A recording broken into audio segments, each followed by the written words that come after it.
Hey guys, and welcome back. We're still trying to free this computer system from the terrifying grip of the easiest boss in the game. It's a hard job, but someone's got to be paid to do it, even though we're not getting paid. I don't know. I mean, you mentioned BlastMan is one of the easiest bosses in the game. You know, what's so weird is that most of the time you actually fight, like, Gutsman early on. I believe Gutsman was the first boss in the first game, if I recall correctly. But you don't actually have a Gutsman fight available in this game, which is really weird considering you can always able to fight him. I mean, he's super easy, but still, it's tradition at this point. Well, wasn't Dex your rival in the previous games? And I say rival in heavy quotation marks, bolded, underline, italicized. You put all that around my words. You weren't the one who said it, alright? But even so, yeah, he fancied himself as okay, Man's thank rival. God you continued that sentence. But it never really went anywhere, because, you know, Gutsman was just, I don't know, Dex just kind of sucks. I mean, I suck at Battle Network too, don't feel bad, Dex. Let's see. So let's, actually, I want to use this point. Might as well, because it just reminded me about this. I wanted to talk a little bit, about some of the other stuff Mega Man Battle Network got in terms of merchandise. Because it wasn't just the video games. No, this was Mega Man. So naturally, Capcom had to make a lot of stupid shit. But the thing that I distinctly remember talking about Dex just now was actually the manga. I don't know if you've ever read it, though. Have you? I'm gonna go out on a limb here and say no. Okay. They actually had a 13-volume Mega Man Battle Network manga that covered all the games, and it was released around the time the anime was airing in the US. I don't want to go into the anime just yet, because that's a point of contention. Yeah. It's not like the worst thing ever, like, make no mistake. I'm talking it up way more than it needs. Yeah. But the manga is actually not that bad. I was surprised, personally, because the dub is not good, and I have discussed other Mega Man manga at length. I believe if you've followed me on the internet, you may be familiar with my somewhat infamous review of the Mega Man Zero manga. Oh yeah, that I remember. Yeah. In comparison, the Mega Man Battle Network manga is actually not that bad. It's very shonen heavy. It's obviously for the target audience. Let's not be surprised here. Oh no, they didn't make it for mature people like myself. What the hell? There's no Pokemon or JoJo in this. The way it's set up is actually not that bad. Like, they cover most of the games, they do it in their own little way. All the adaptations are obviously different, you know, depending on the author, but I feel with the manga, the art style is cutesy, but good enough.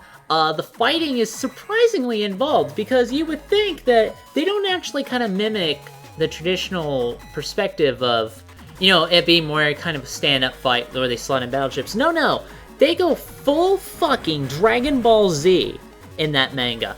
And the lengths they go to make these fights look amazing is completely ridiculous, in a good way. Alright, okay, I'm gonna have to look up this shit now. It gets fucking bonkers near the end, where they're dropping crazy power levels, huge power-ups.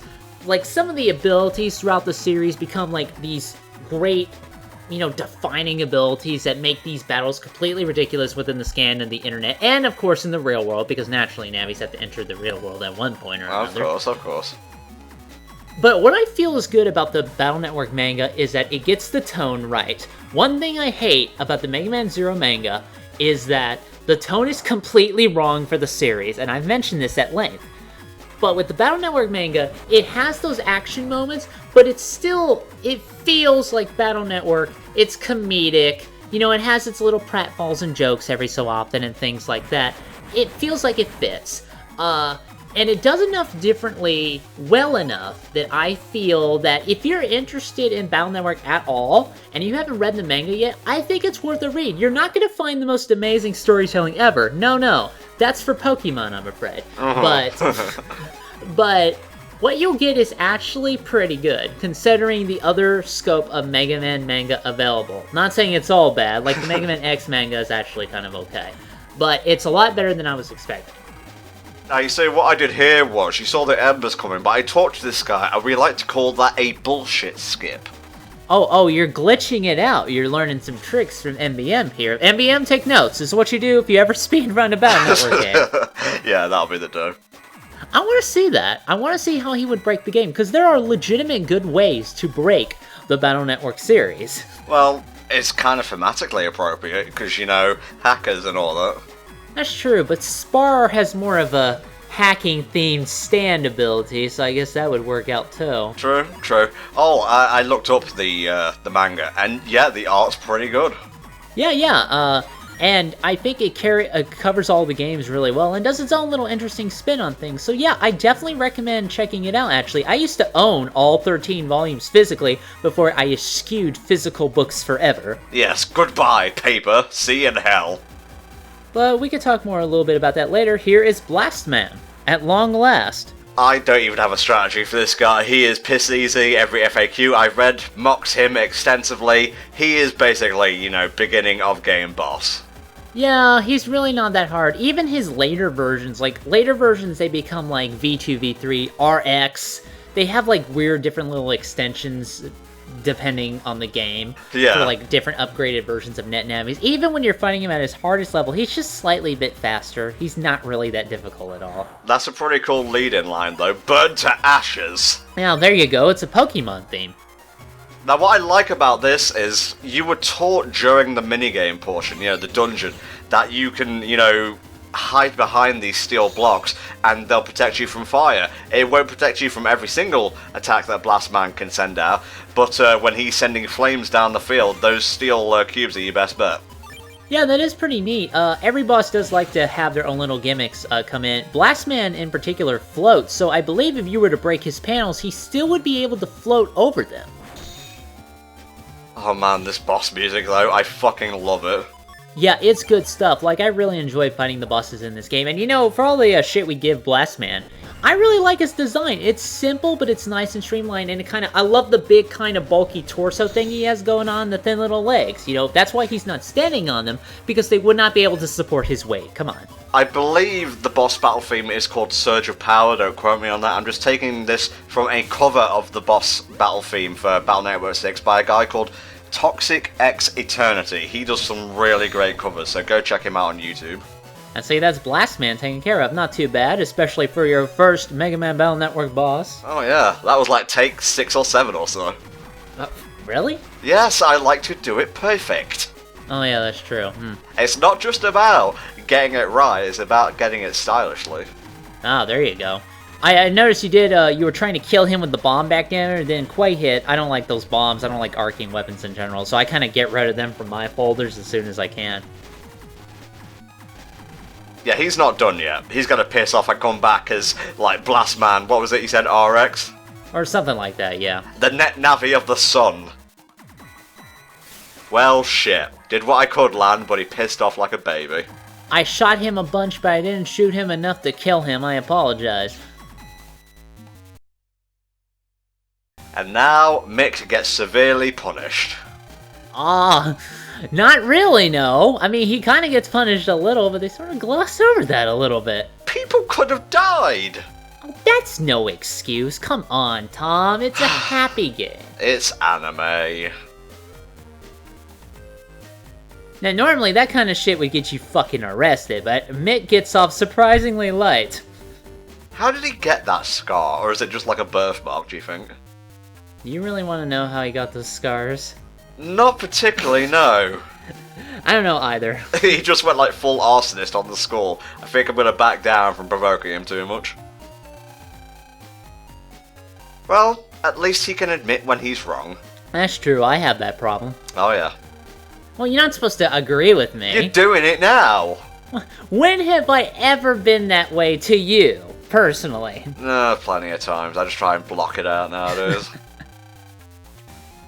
Yeah, he'll be taking over Dex's role in the story, the rival, so to speak.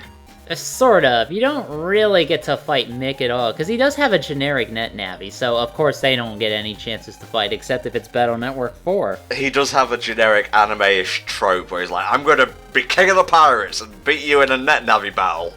Yeah, then he never fucking gets around to it. Good job, dude. The last scene of the game should be them going into a battle. That would be a great way to end the series.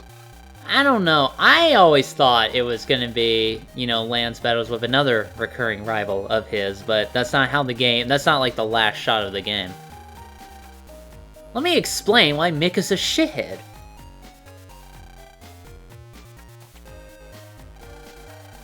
You want to go to the prom, I guess, Lynn? I don't know. I mean, I just tried to kill you, yeah, but... Yeah, we're friends now. You can go away. I'm talking to this other new guy. Ah, bribes. I can deal with that. This is graffiti. How are you bribing me with this? It's my art style, man. I'm gonna be the greatest wall artist. Oh, then why didn't you make a map?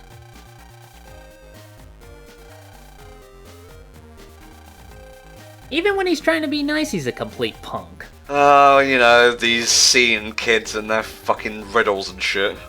However, it does set up a very important point where we can actually begin to learn about Cyber City's legendary Cybeast. You think they have any video games named after them? That would be some great press. Well, you know, he's that other Japanese trope of, like, the rival or, like, the girl. It's usually girls. You know, the sun there, I can't say that very well, you know what I'm talking about? T-Sundari, as I like to troll flame. Something like that. In Star Force, that would be Luna Platts, one of your supposed friends in that game, who I don't like at all, and she really kind of needs to go away, I'm sorry. Is she incredibly passive-aggressive? Oh, you got no fucking idea. Her first act in that game... Well, I didn't ask, but go on. Okay. Basically, when you start Star Force, Geostellar, you know, like the main kid, he's not going to school because he's in a heavy depressive funk. Like, his dad vanished and shit, and his mom doesn't try to make him go to school. So basically, Luna and her two other buddies just kind of hound this kid day in, day out, forever, trying to get him to go to school, because suddenly he matters or something. I don't know. The point is she's fucking annoying, alright? And later on, they introduce another girl, Sonia... Is her last name Strum? Because is that the anime only? Because sometimes they do change the names. Okay, just say the first name. Yeah, Sonia shows up, and she's not a jerk. So it would make sense that you would ship those two together. But for some reason, they think Geo and Luna is a thing. No, I don't ship these. I'm just explaining this to you in the context of the sentence because I don't want to give you any ideas of what I do with my free time. Yeah, don't ship abusive relationships, guys. It's not cool. So yeah, it's time to go home to my room and jack in. Oh, come on. It was gonna come up eventually, I might as well get out of here in part 4. That's true, you might as well get that out of the way, yeah. And that's one of the benefits of only doing one game in the series, because by now, we would have made the same jokes over and over and over. That's true, everybody's made that jack-in joke, so... Okay, I'll get right on that. And Yahoo Mail is acting really weird these days. No, this is the future. Yahoo Mail has been absorbed by Google.com. Oh, and shit. now it's just all part of the conglomerate that runs our entire life. Let's do this. Let's go check our email. Yeah, awesome! Freaking! I love, like, the jack-in animations, because they're always changing, but they always make you feel like going into the internet is the most badass thing in the entire world. Where in real life, you just click an app. Oh, you know, you don't get a little animation. You just go to your Gmail. That's it. Oh, mail! I get it! Ah, you see? Because it's a computer term. Oh, we got a new chip. Yeah, that's actually the roll chip. You only fight roll in, like, Battle Network 4. Normally, you'd have to fight these people to get their battle chip, but roll typically gives her battle chip to you, and it does damage and it heals you, and it's a good kind of starter chip to have. Okay. But one reason I was really interested in Battle Network 4 was the opportunity to fight roll, which you couldn't really do up to that point. It's an interesting setup. The battle isn't that great. I mean, it's there. It's not horrible. But it's there. It's nothing amazing. Is it more the concept that excites you? It's more of the concept, yeah, because, like, you know, they don't really play up the fact that she's a warrior, but it's just kind of a neat idea, because I've always wanted to see them square off and see how that would work out. I like in battle how Mega Man kind of has like a Beautiful Joe sort of mouth guard. Yeah, like that like goes in on like Navis with like humanoid faces when it's time to battle or something like that. Alright, I think we've got enough, like, zennies and whatnot to actually purchase some stuff. What I don't like sometimes about these games is like the shops when you want to get particular things, they're just scattered all throughout Kingdom Come. A lot of them on the internet, especially when you're trying to find them when random encounters are going. That's really annoying. But that kid we talked to back there, I forgot his stupid name, even though I'm a fan of this series. Let me go look this up really fast. Okay, well, while you're doing that, I will explain how you get more HP and whatnot. Mega Man Battle Network, I'm not sure how it works in other games, I'll just explain how it goes down in 6. Not kind of like other RPGs in the sense that you don't level up, so to speak. You find like upgrades for like your chip folder to allow you to carry more chips, and you buy like HP memory, or you find some, and that's how you upgrade your health and whatnot. See, we have like 140 hit points now. Hold on, I'm just trying to find this guy. But that kid you talked to with the glasses, later on he'll open up a chip shop where you can buy battle chips to upgrade your thing. Astaland, yeah. In the previous games, it was done by a guy named Higsby. Now, Higsby in the first game was actually a boss, where you fought his Navi Numberman, which is an original invention to Battle Network. And since then, from that point, he usually ran the battleship shop. The problem with Higsby is that... What's a nice way to put this? Is he a stalker? He could come off that way? The thing is, he's a very typical computer nerd geek.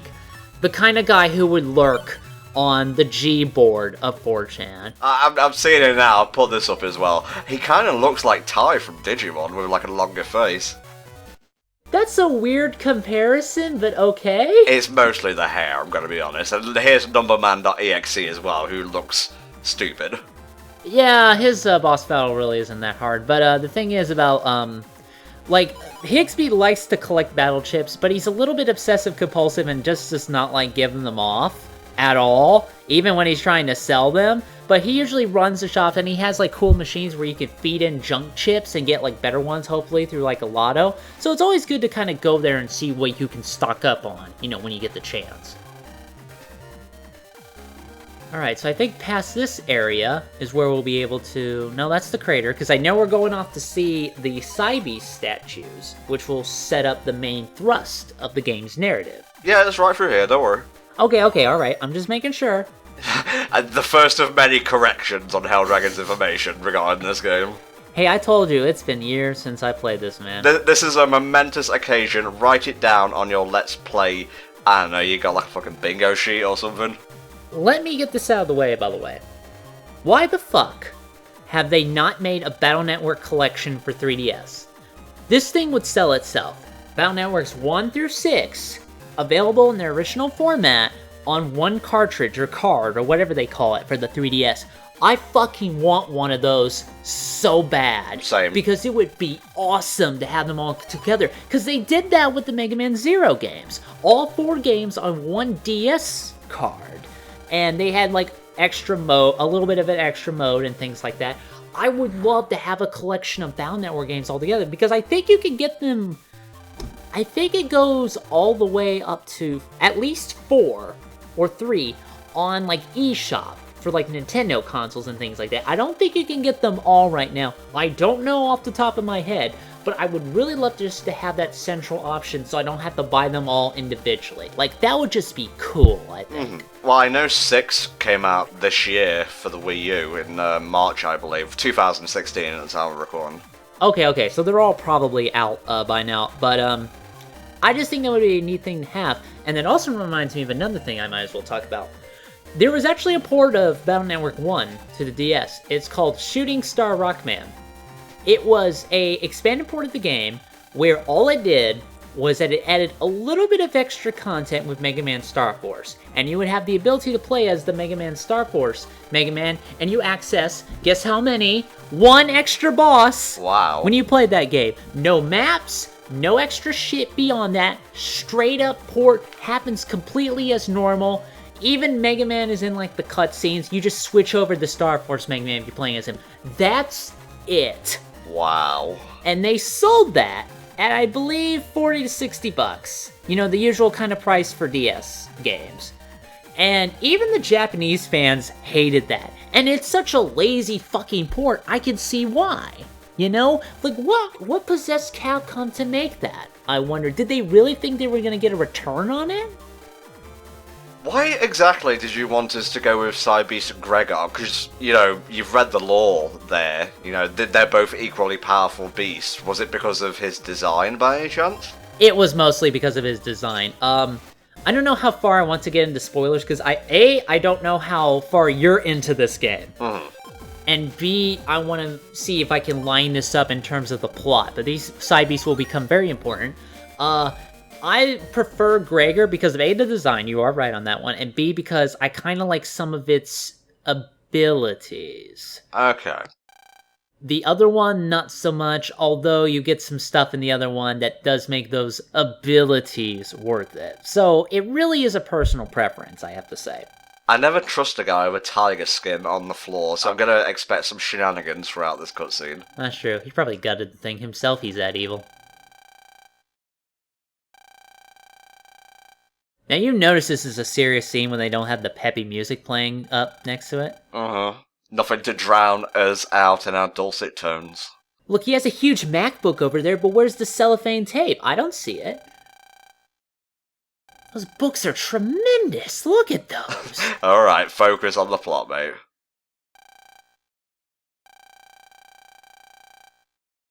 So what's all this about? Does this relate to past games? Something like that. Elements from the past games will actually show up throughout this story, especially a certain recurring antagonist, which I think we all have guessed by now, if you know anything about Mega Man, but we can explore more of that as we go. Be sure not to say the name of it, so it comes off as more cryptic than it actually is. Well, you know, there's literally living things running through the internet, you've got to be careful, you know? Okay guys, we shall see you next time for another cryptic part of Mega Man Battle Network 6. Bye for now.